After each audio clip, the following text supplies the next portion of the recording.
Rishi Sunak is the new Prime Minister of the UK. I will unite our country, not with words, but with action. Trust is earned, and I will earn yours. The new Prime Minister, the third in 7 weeks there, the son of Indian immigrants, making history, the first non-white and non-Christian in that role. He's also the first resident of Downing Street to be twice as rich as the King. Yes, we all know he's really rich, but is Rishi Sunak going to be any good as Britain's new leader? At the tender age of just 42 and after just 7 years in politics, he has achieved his lifelong goal of becoming Prime Minister. Some have called him Britain's Barack Obama because he's the first non-white person to lead the country. Others say that's a bit much. They're calling him a rich, conservative elitist who just doesn't stand a chance of winning the next election. So which is it? Well, we'll hear from our experts in a moment, but first, this quick reminder of how we got here.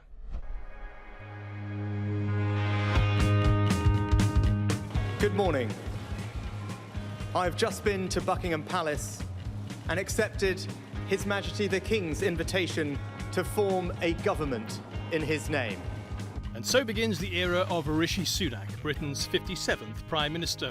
His becoming leader is remarkable in many different ways. He's been called first non-white person to lead the country, the first person of colour to lead, still others say the first South Asian and the first Hindu. All these epithets are meant in a flattering fashion, and some have gone so far as to say he's Britain's Barack Obama.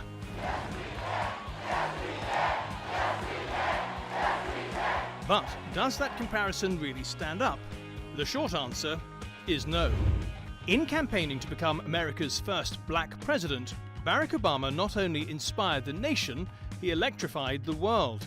Whatever you think of his presidency, it's a fact that he was widely praised for his oratory, energy, and charisma. Are you fired up?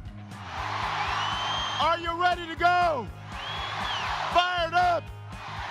Ready to go! Compare that to Rishi Sunak's victory speech, where by the end he's just seemed to grind to a halt. And I will work day in, day out to deliver for the British people.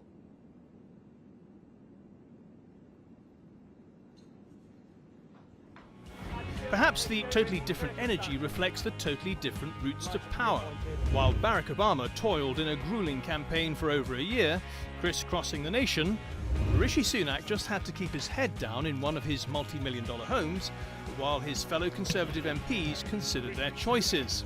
Obama went on to win the 2008 presidential election with nearly 70 million votes. Sunak, on the other hand, didn't have to win a general election. He was just given the job by his party after a contest where no other candidate even made the cut. But that's the way it works in Britain's parliamentary democracy. I have been elected as leader of my party and your Prime Minister. If there is a similarity between the two, it's that they're both from ethnic minority backgrounds. However, while Barack Obama had a fairly modest upbringing, Sunak attended a very expensive private school and, by his own admission, never even had any working class friends. I have friends who are aristocrats, I have friends who are upper class, I have friends who are working class, but I'm not working class, but I mix and match. And to this day, much about Rishi Sunak screams elite and out of touch with ordinary voters. Together with his Indian wife, he's said to be worth $824 million. His father-in-law, the founder of Infosys, is one of India's richest men, worth $4.5 billion. Of course, he attempted to look ordinary by filling a modest little car with petrol, but it soon came out that it wasn't even his motor. And then, unfamiliar with the mundane task at hand, he bodged the card machine at the last minute. All the polls suggest his party is likely to lose the next election to Labour.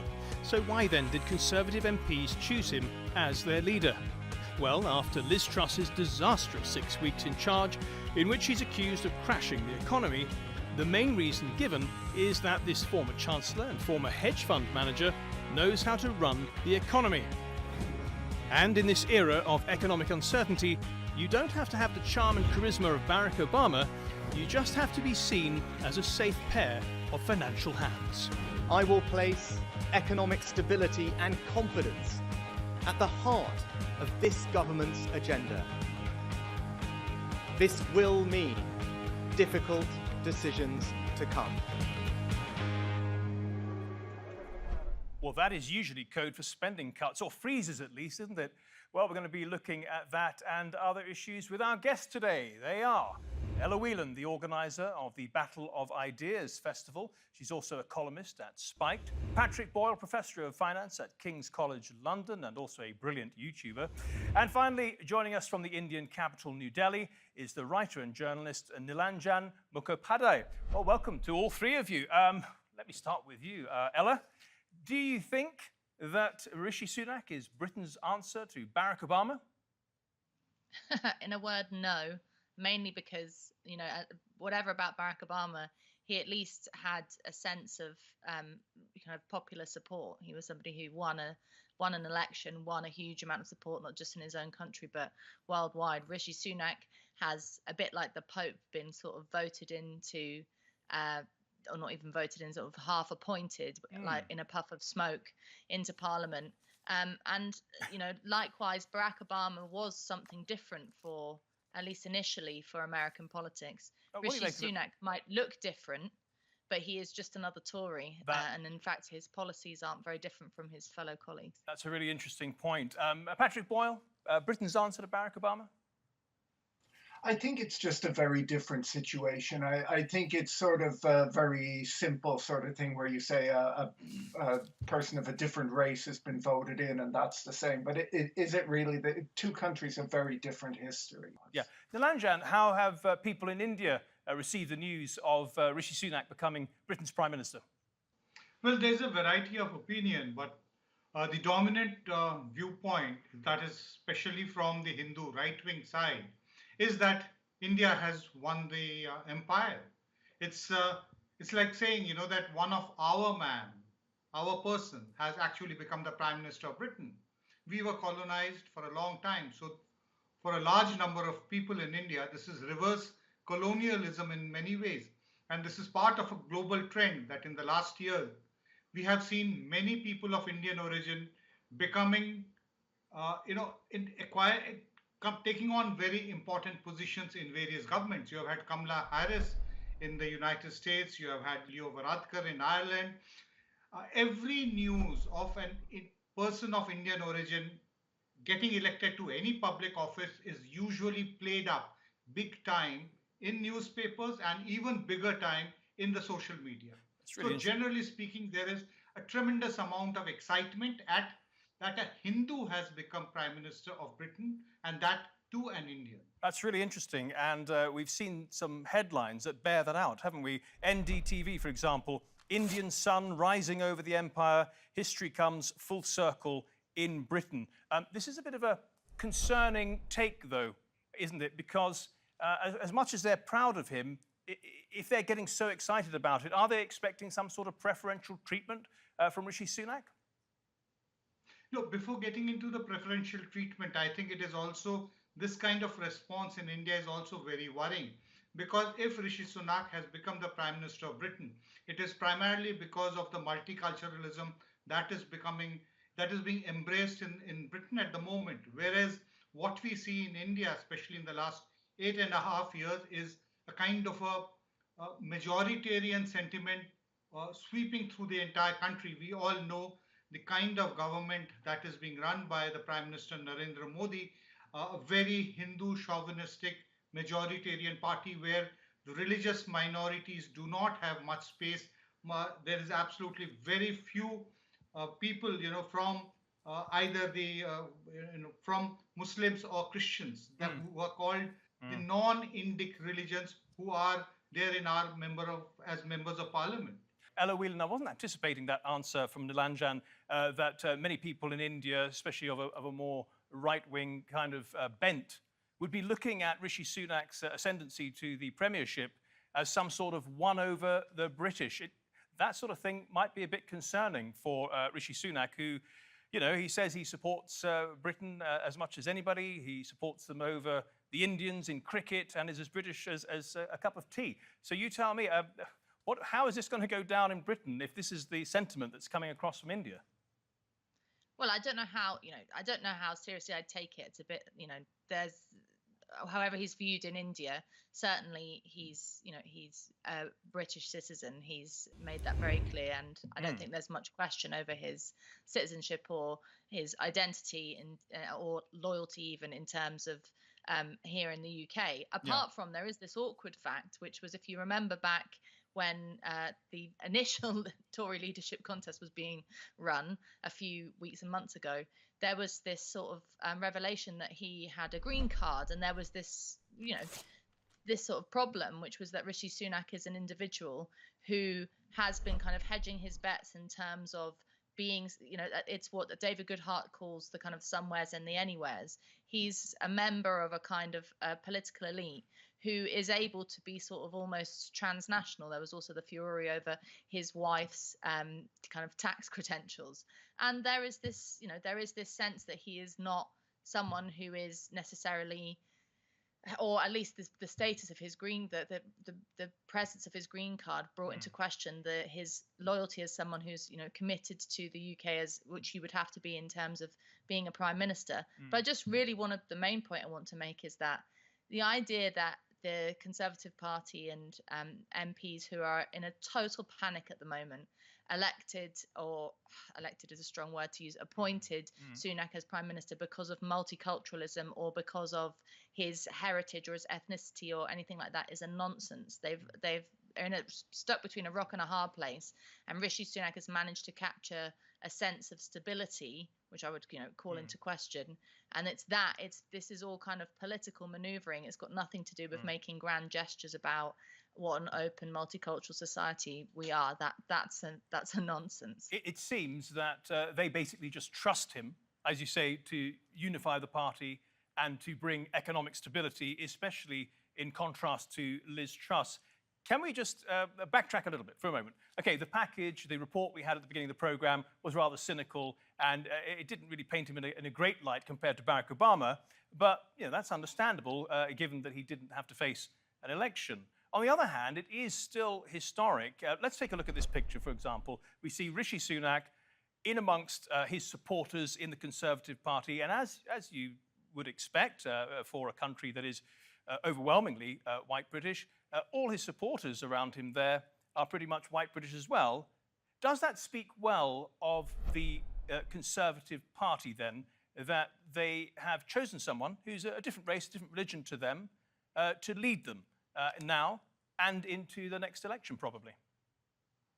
Well, I mean, the cabinet the Tories have long boasted about the fact that the cabinet has been the most diverse of all political parties. The Labour Party hasn't even had a woman leader, and the Tories now are on their third. I don't know why they seem to want to boast about that, actually, rather than seeing it as a failure in leadership in terms of the number of leaders, not women. But it doesn't mean anything. I think you use the word cynical. I do think we have to be cynical here, or actually just kind of clear-headed, which is that simply having people from ethnic minorities or women or representatives of certain identity groups doesn't mean anything in politics if your politics doesn't do anything for those identity groups. So Liz Truss did nothing for women in the short time that she was there. Neither did Theresa May. Neither did Thatcher. I mean, it remains to be seen what Rishi Sunak will do for Hindus. But I mean, I don't think that's why he's excited about being in the position. Doesn't it mean though that they are not racist actually towards Rishi Sunak, and that they believed he was the best candidate for the job? Yeah, but that's a really low bar. I mean, it's a low bar, but it's one where they have to demonstrate it because so many people have accused the Tory party of being racist in the past.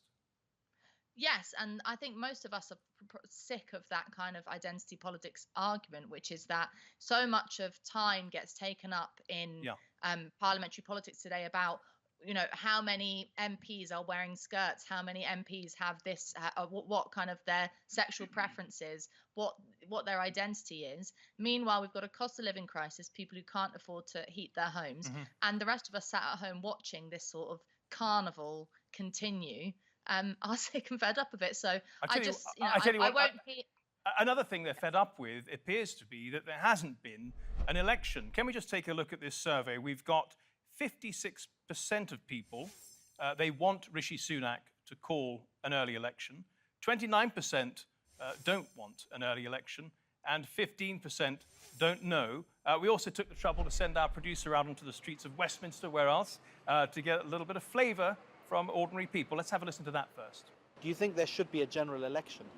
No, I don't really, actually, because when we had the general election in 2019, people voted for their local MPs and for the party. Rishi just happens to be the leader of the party, so no, I think it's fair enough.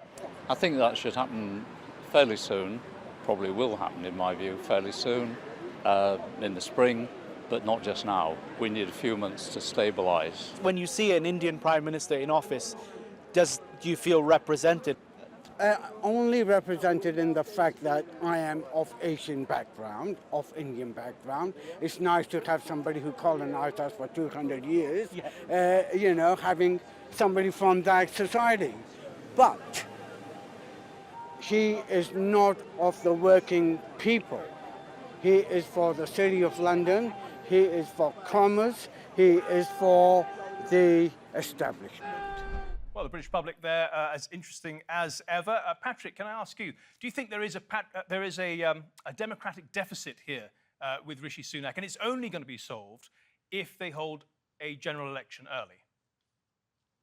You know, I don't really think so, because I just think this is the way British politics work, and they always have worked, and there's no reason to argue that things should be different this time. And I would argue, like, just from a financial perspective, the reason markets have been sort of in chaos recently is down to the fact that there's political chaos. And I think what Rishi has actually brought is this idea of political stability within the UK, and sort of a man who will sit there and has a plan, and that it's not sort of a tear everything up and start again plan. And so I think that political stability is needed right now in a time of stress in the UK. Ella, would you support an early election? I think it's essential. I mean, I just think that the idea that Rishi Sunak has any relation to the mandate of 2019, or that the farce of the last few years has, represents anything that the Tories promised in that general election. Even if it brings more financial market instability? Well, I really want to challenge this idea that politics is led by the markets. I mean, obviously, there is a practical that, Patrick is very right to point to the practical reality of the fact that, you hear a kind of squeak from Parliament in terms of change at the moment, and the markets throw a hissy fit.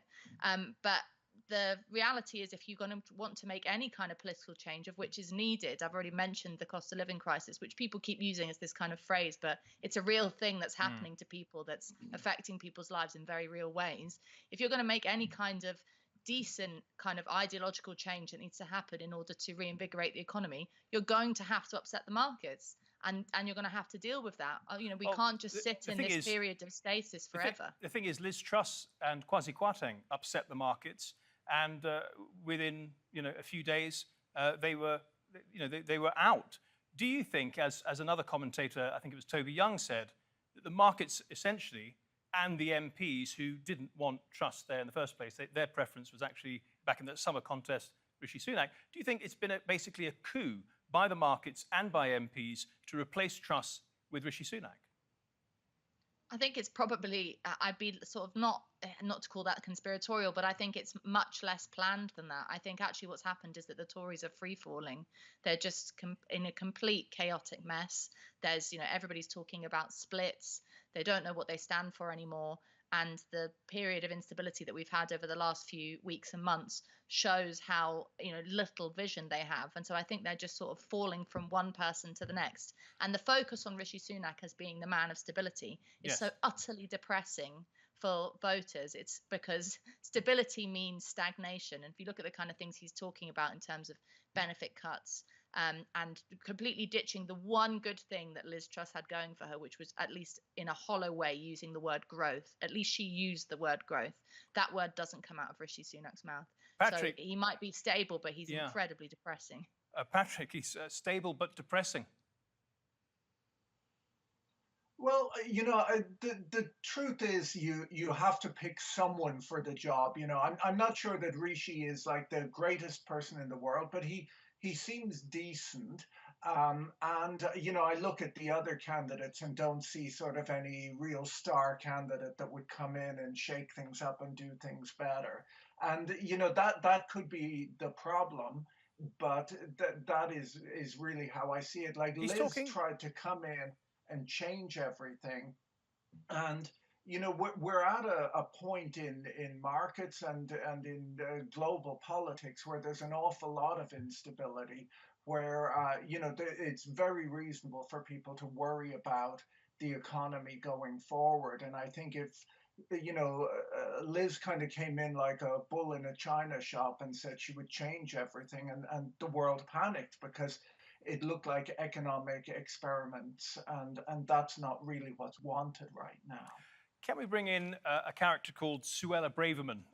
She's the new Home Secretary. She was sacked by Liz Truss for breaching the ministerial code barely a week before being reappointed. And in Suella Braverman, we have a character who there are economic implications, there is the integrity implication, and there is even the relationship with India implication. So let's start with the economy then, Patrick. Suella Braverman does not want to see immigration continue at these levels. She wants to bring it down substantially. And she's even said, I dream of flights full of illegal migrants being sent off to Rwanda. That's my dream. And she wants to pursue that. Well, first of all, is she right that the economic growth should not be always by, you know, increasing immigration to the United Kingdom?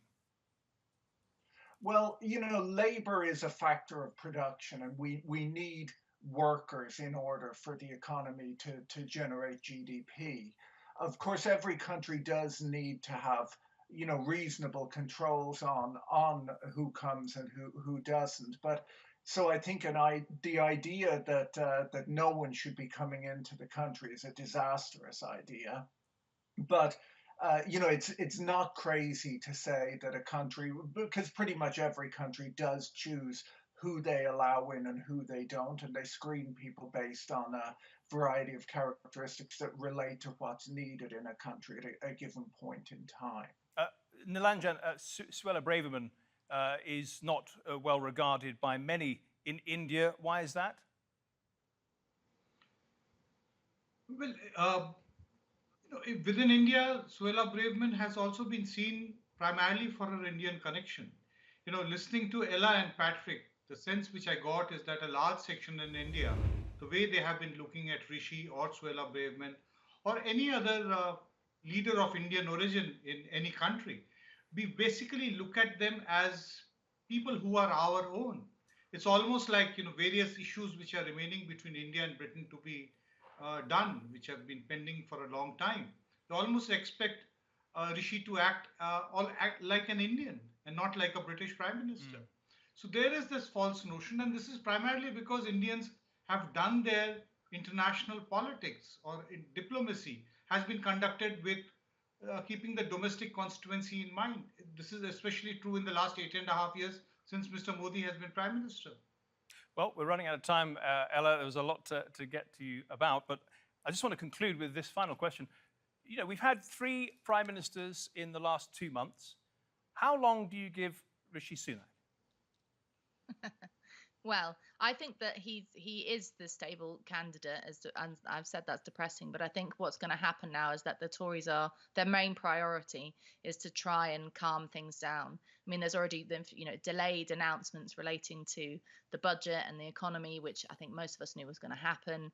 They're going to put as much as they can on, you know, kick things into the grass and delay as much as possible just to try and get some period of calm. So he might well stay in for a while, but the kind of mood at the moment in Parliament is one of knives out, of backstabbings, of scandals. You know, that was one of the main reasons I think probably why Boris Johnson got put off standing again, which was that, you know, he knew that there would be too many kind of things coming out of locked cabinets and secrets that would bring him down. And too much even for him, eh?